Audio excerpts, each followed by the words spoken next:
আপনাদের সামনে উপস্থাপন করছি আরও একটি নতুন প্রসঙ্গ, কোচবিহার পঞ্চানন বর্মা বিশ্ববিদ্যালয়ের সেমিনার। এই ভিডিওটি দেখার আগে বেল আইকন ধরে সাবস্ক্রাইব করুন, যাতে করে আমাদের পরবর্তী ভিডিওগুলি আপনাদের দেখতে সহজ হয়। কোচবিহার একটি ঐতিহ্যময় জেলা। জেলার বিভিন্ন প্রান্তে বহু ঐতিহ্যবাহী সৌধ দেখা যায়। রাজবাড়ির আদলে কোচবিহার পঞ্চানন বর্মা বিশ্ববিদ্যালয়ের বাড়ি গড়ে তোলা হয়। সেখানে 10ই December heritage and archaeology of North Bengal এই বিষয়কে নিয়ে সেমিনারের আয়োজন করা হয়। উত্তরবঙ্গের বিভিন্ন জেলার অভিজ্ঞ শিক্ষক অধ্যাপক যোগ দেন। এক মনোমুগ্ধকর ভাওয়াইয়া সঙ্গীত ওই সেমিনারের উদ্বোধনী অনুষ্ঠানকে ভিন্ন মাত্রা প্রদান করে।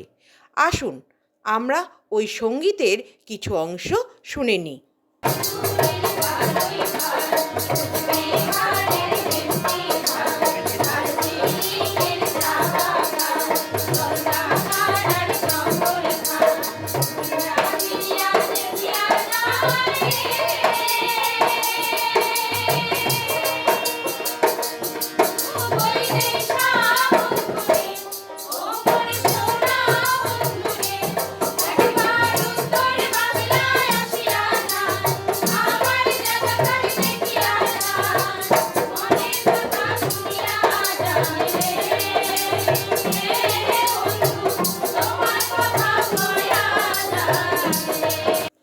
টেকনিক্যাল সেশনের প্রথমে ডক্টর বৃন্দাবন ঘোষ উত্তর দিনাজপুর জেলার হেরিটেজ ও আর্কোলজি নিয়ে বিস্তারিত আলোচনা করেন।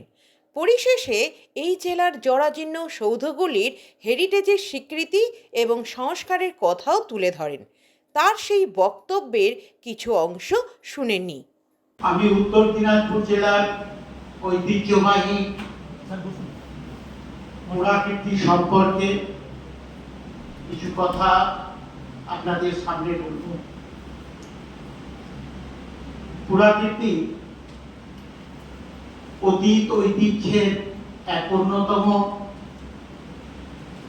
নিদর্শন, সভ্যতা সংস্কৃতির অন্যতম নিদর্শন। অতীত বলতে এখানে আমরা কমপক্ষে 100 বছর সময়কে বোঝাই।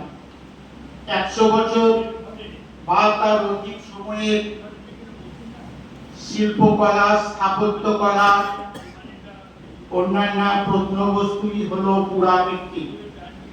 প্রত্নতাত্ত্বিক খনন কার্যের ফলে এগুলি আবিষ্কৃত হয়। পুরাকীর্তি অতীত মানুষের সভ্যতা সংস্কৃতি অর্থাৎ স্থাপত্য, শিল্পকলা, জীবনযাত্রা, রীতিনীতি সম্পর্কে অবহিত করতে সাহায্য করে থাকে। একে একে আমন্ত্রিত স্পিকাররা বিভিন্ন জেলার হেরিটেজ ও আর্কোলজি নিয়ে আলোচনা করেন। ইউনিভার্সিটির আয়োজন প্রশংসনীয়।